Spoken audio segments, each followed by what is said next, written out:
Isang mapagpalang umaga po sa buhay ng bawat isa.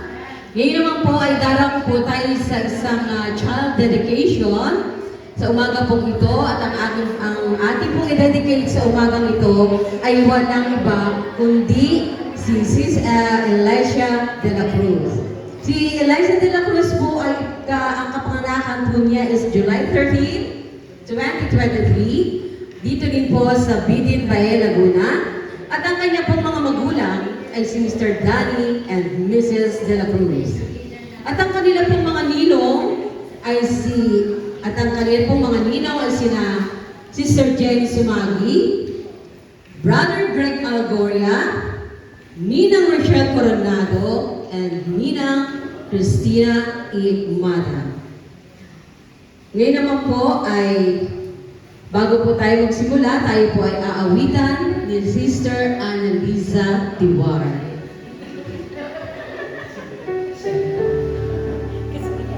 This is a gift to you, and the Lord says, Jesus loves all the little children of the world.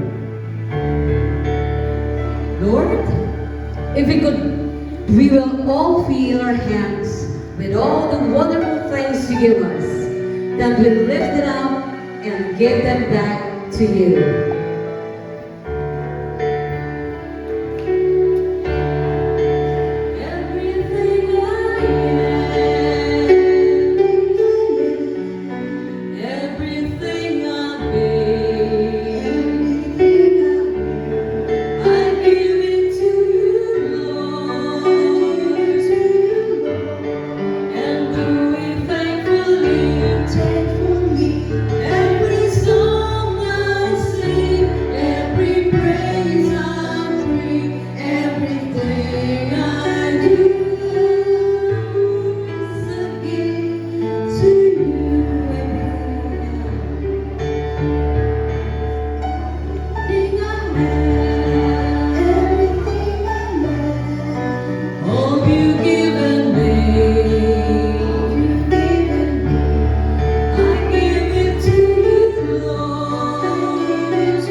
Tayo po'y manalangin.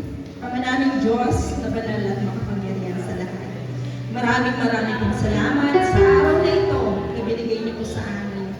Ang pagkakataong ito na ihahandog po si Elisha de la Cruz.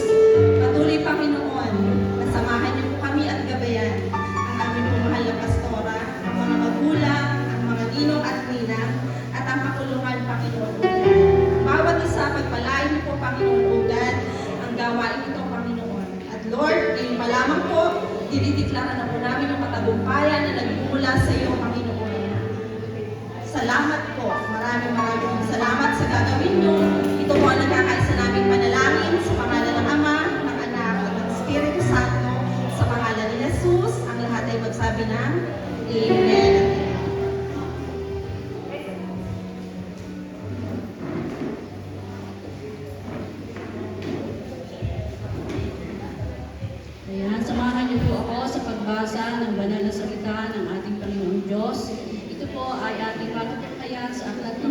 Marcos chapter 10, verses 13 to 16. Sinasabi po dito, may mga taong nagdala ng mga bata kay Jesus upang hilingin ipatok niya sa mga ito ang kanyang kamay. Ngunit sinaway sila ng mga alagad. Nagalit si Jesus nang makita ito at sinabi sa kanila, hayaan ninyong lumapit sa akin ang mga bata at huwag ninyo sila pagbawalan, sapagkat ang mga katulad nila ang makapabilang sa kaharian ng Diyos. Tandaan ninyo, at sino man hindi tumanggap sa kaharian ng Diyos, tumatanggap sa kaharian ng Diyos, tulad ng pagtanggap ng isang bata, ay hindi makakapasok sa kaharian ng Diyos. Pinatong ni Jesus ang mga bata, pinatong kanyang mga kamay sa kanila at binasbasan sila. Purihin po ang Diyos sa pagbabasa.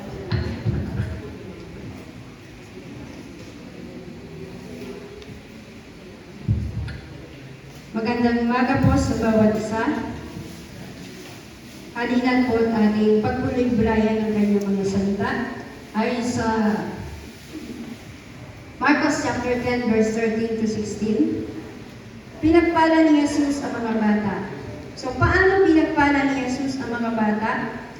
Pinagpala ni Jesus ang mga bata sa pamamagitan ng pagpapakita nito. So paano po pinakita? Pagpapahalaga sa mga bata sa verse 14. Marcos chapter 10 verse 14. Sabi po dito, nagalit si Jesus na makita ito at sinabi sa kanila, bayaan ninyong lumapit sa akin ang mga bata. Huwag ninyo silang sawayin, sapagkat sa mga katulad nila nagahal ang Diyos. Ayan, purihin po at kung paanong pinahalagahan ni Jesus sa mga bata. Tayo bilang mga magulang, katulad si Elisha, ay bigay sa atin regalo ng Diyos. So pahalagahan din po natin siya, tanggapin katulad ng pagtanggap ng ating Panginoong Jesus. Pangalawa po, paano pinahalaga ni Jesus ang mga bata sa pangangalaga sa mga bata? Ano po? So, bilang mga magulang, nasa ating mga balikan kung paano po natin sa pangangalagaan. Sabi nga, pinagbubuntis pa lang ng mga ina ang ating mga anak, ay talagang nandun na yung hirap, inaalagaan natin ang ating sarili. So ngayon siya nakalabas na, naka-isang taon na, nandun yung part na talagang dapat natin gampanan. Kung paano ang pagpapahalaga ng ating Panginoong Jesus. At pangatlo, ginawa ay pagtatalaga ng mga bata sa Panginoon. So, yung gagawin po natin na pagtatalaga kay Elisha de la Cruz ay isang paraan po ng Panginoong Jesus pinakita sa atin kung paano po natin palalakihin. Uunahin natin siya ay ihandog sa ating Panginoon. Ano po? Yan. Mga kapatid, tayo ay nagkalihan sa lugar na ito upang pasalamatan ng Panginoon sa kanyang mabigyan ng mag-asawang Brother Danny and Sister Luz de la Cruz. Gayon din naman upang ihandog sa Diyos ang batang ito upang sa kanyang paglaki ay makilala at mapaglingkuran siya ng buong puso sa ating Panginoon. Sapagkat ang Diyos mismo ang nagtakda ng gawa nito ayon sa Exodus chapter 13 verse 1 to 12. Ating sinusunod ng walang pag-aalinlangan ang makatiwirang tuntunin ng ating Panginoon. Maging ang ating Panginoong Jesucristo ay buong puso ring inihandog ng kanyang mga mapagmahal na magulang nang siya ay 8 araw pa lamang ayon sa Lucas chapter 2 verse 21 hanggang 23. Sa makatuwid, isang dakila at sagradong gawain ng pagtatalaga ng isang bata sa ating Diyos. Inaanyahan ko po ang mga magulang, Brother Danny and Sister Luz de la Cruz at si Alicia de la Cruz, ang bata ng ihahandog na pumunta po dito sa ating harapan.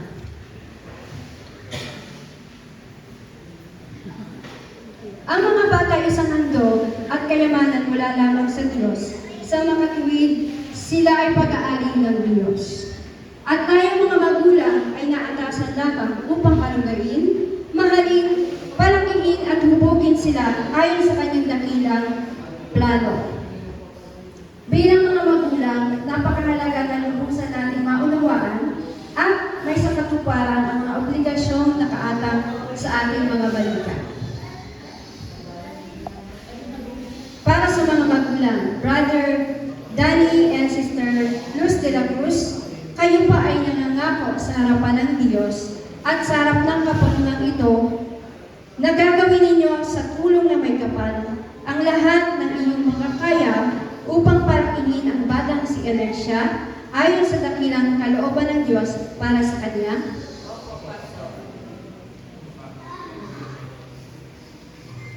Kayo ba ay nangangakong magsisikap upang makapagtatag ng isang Kristiyanong tahanan na puno ng pag-ibig, kapayapaan, at kasaganaan?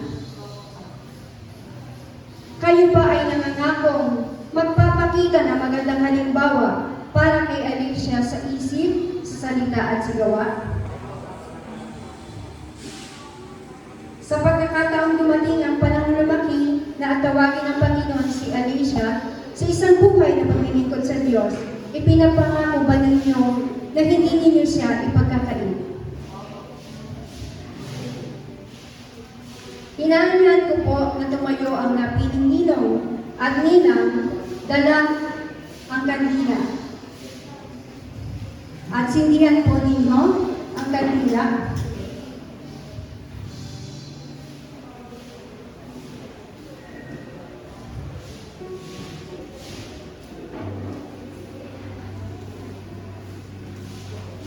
Ang kandila ay sumisimbolo bilang ilaw at tatanglaw na aalalay sa paglaki ni Elisha.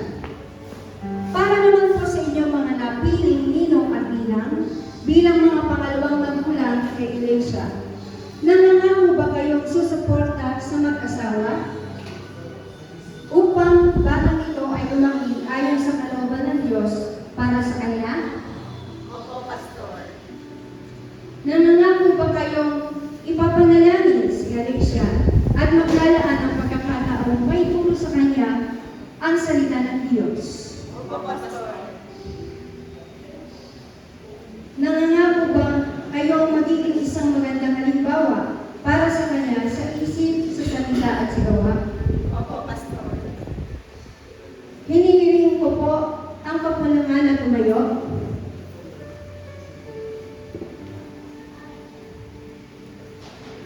Para sa bawat isa na narito ngayon, kayo ba ay nangangakong tutulong na sa mag-asawang ito upang si Elisha ay lumaki ayon sa dakilang kalooban ng Diyos para sa kanya? Nangangako ba kayong inyong palalaki ipapanalangin si Elisha upang siya'y magkaroon ng personal na relasyon sa ating Panginoong Jesucristo at upang siya'y lumaki na mayroong pagnanais at maglingkod sa Kanya?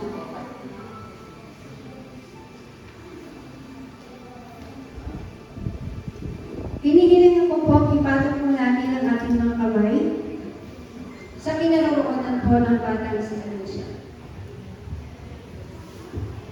Lumapit po, maaari po mangyari lumapit ang mag-asawa.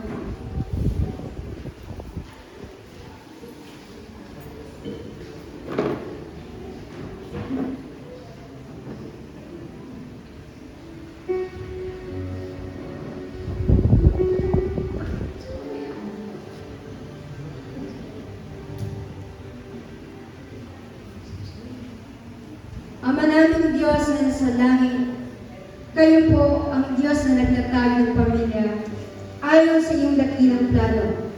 Kami ay dumudulog sa iyong harapan ngayon, tulad ng pagdulog ni Jose at Maria ng kanilang italaga ang Panginoong Jesucristo bilang pagsunod sa iyong kalooban.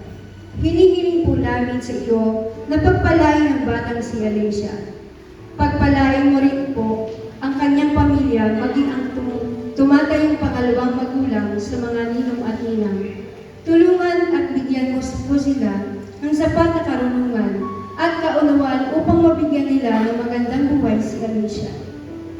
At higit sa lahat, Panginoon, hinihiling po namin sa iyo na hayaan lumaki ang batang ito na may banal na pagtakot at pag-ibig sa iyo. Ito po ang aming dalangin sa pangalan ni Jesus. Amen.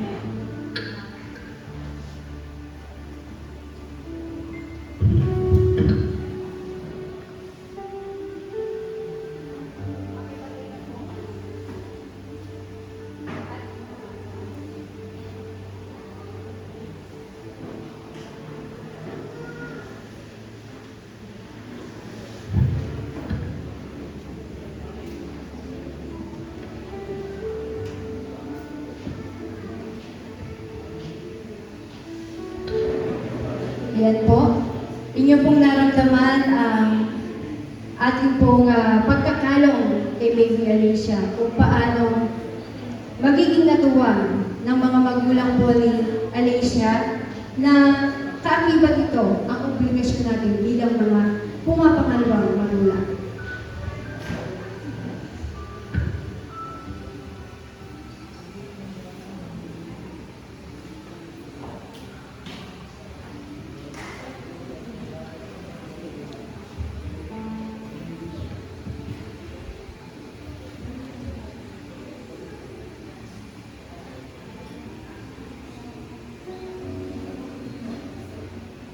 Alicia de la Cruz, bilang ministro ng ating Panginoon, inihahandog kita sa Diyos na manilikha, tagapagligtas, Panginoon at manunubos nating lahat.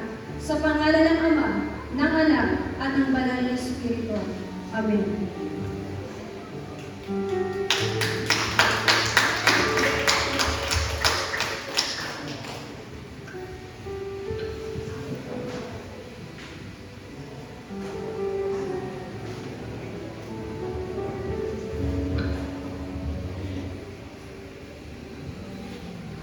Kami po ay nagpapasalamat sa Panginoon sa handog na sa regalong binigyan ng Diyos sa aming mag-asawa.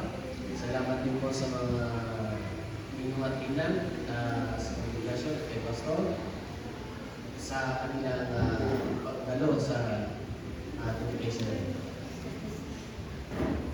Praise God. Alicia de la Cruz, pagpalain ka nawa at ingatan ni Yahweh, kahabagan ka nawa at subaybayan ni Yahweh. Lingapin ka nawa at bigyan ng kapayapaan ni Yahweh. Amen.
Okay, congratulations po. At ngayon po ay ating pong ibibigay ang certificate. Ngayon naman po ay ating pong ibibigay ang Certificate of Dedication. This certifies that Alicia de la Cruz, born on the 30th day of July, 2023 in Bidin Bay, Laguna, the daughter of Mr. Dana de la Cruz and Mrs. Luz de la Cruz, residing in Bidin Bay, Laguna, was by May dedicated to the Lord in accordance with the scripture, in the name of the Lord, in the name of the Father, and of the Son, and of the Holy Spirit, on the 10th day of July 13th, in the year of the Lord, 2024, in the municipality of Bay and province of Laguna, Philippines. This is approved by Sister Maylene Kulala, the other church secretary, and Sister Christina E. Imara, church officer, our pastor, Pastora Rosalie Simontel, and the Christ, the only Savior, Foursquare Gospel Church. Palakpakan po natin ang ating child dedication sa umagang ito.